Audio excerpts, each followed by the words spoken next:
ভগবান বিষ্ণু হচ্ছেন এই বিশ্বের রক্ষক বা প্রতিপালক।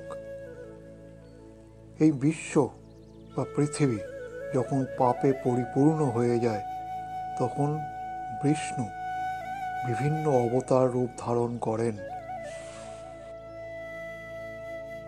এবং বিভিন্ন সময়ে বিভিন্ন অবতার রূপ ধারণ করে পৃথিবীতে আসেন এবং পৃথিবী থেকে নিজ হস্তে সেই পাপ দূর করেন এবং পৃথিবীকে বা পৃথিবীবাসীকে রক্ষা করেন।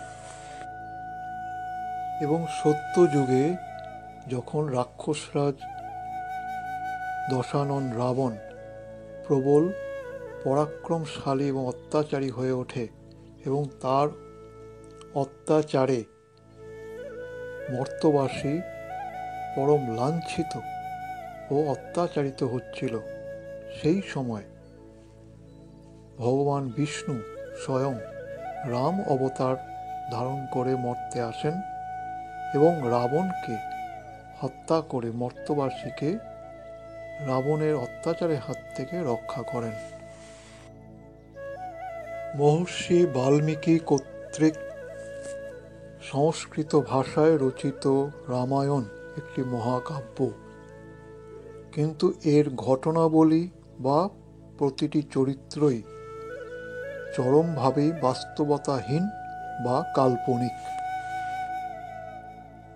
কিন্তু কাল্পনিক হলেও এই মহাকাব্যে বর্ণিত গল্পের মাধ্যমে আমরা সেই সময়কার ভারতীয় যে সমাজ ব্যবস্থা, বিশেষ করে যৌথ পরিবারে ভাইদের মধ্যে যে সুসম্পর্ক বা ভ্রাতৃত্ববোধ এবং গুরুজনদের প্রতি যে আনুগত্য বা শ্রদ্ধা এবং রাজা হিসাবে প্রজাদের প্রতি যে বাৎসল্যবোধ, সেই সব কিছুই কিন্তু খুবই শিক্ষণীয়।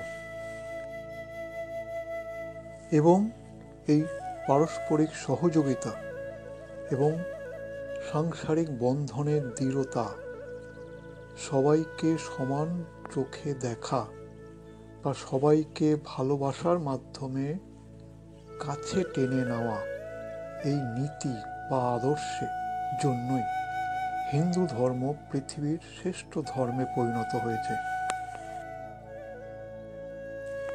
এবং সমগ্র পৃথিবীবাসী বা ধর্মাবলম্বী মানুষেরাই যদি হিন্দু ধর্মের এই নীতি বা আদর্শকে অনুসরণ করে তবে আগামীতে শুধু ভারতবর্ষই নয়, গোটা পৃথিবী রাম রাজ্যে পরিণত হবে।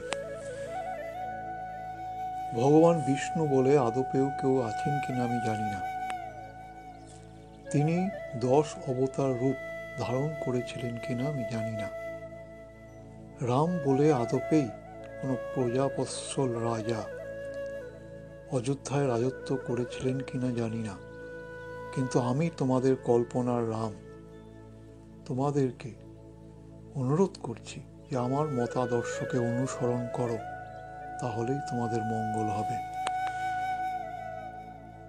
মহাবীর হনুমানের মতো পরম রাম ভক্ত হতে হবে না।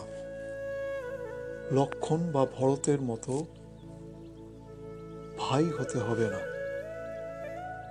বরং মানুষের মতো মানুষ হও, তাহলেই আমার রাম জন্ম সার্থক হবে।